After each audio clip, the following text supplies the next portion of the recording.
Cleaning the dog poop off Damien's pants turned out to be easier than I would have expected it to be. I removed them from the bag and was nearly knocked over from the stench. Okay, maybe sealing them up into a plastic bag wasn't the best idea, but that's how we learn, right?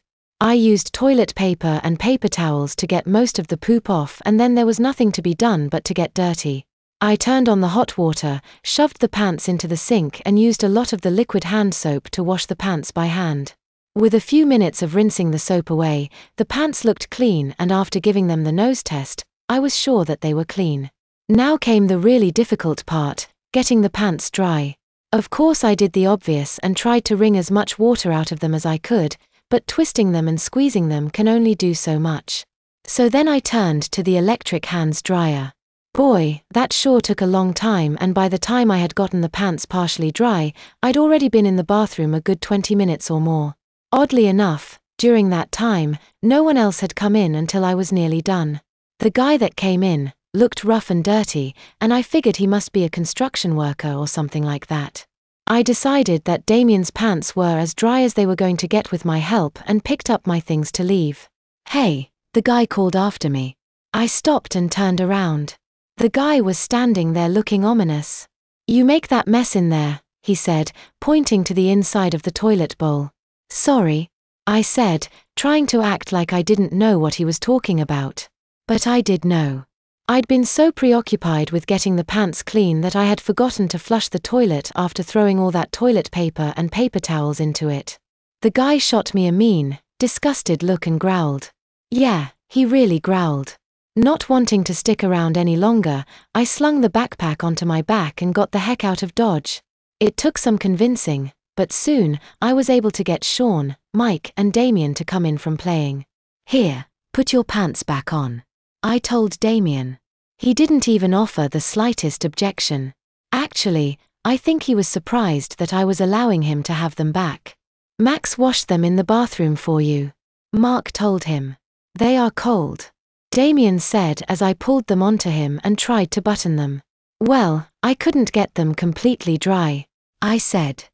Thankfully, we got out of McDonald's before the guy came back out of the bathroom. "Where to now, Daddy?" Mike teased me as he took hold of my right hand and smiled like a goofball. "That way," I said. Sean took hold of my other hand while Mark got Damien onto his back. "Boy, you must have gained 10 pounds while we were in there," Mark groaned to Damien as he bore his weight. "Put him down then, his legs aren't broken," I told Mark. "Yeah, my legs aren't broken," Damien parroted. "So, that is just what Mark did." "Hey," Damien complained when Mark just let him fall off. "What?" Mark chuckled. Damien pulled back his arm like he was going to hit Mark, but he thought better of it and lowered his fist without anyone telling him to do so. Letting go of Sean's hand, I reached out, pulled Damien close and hugged him to my hip. Damien pulled away. "Don't, Max." He then reached out and took Mark's hand instead.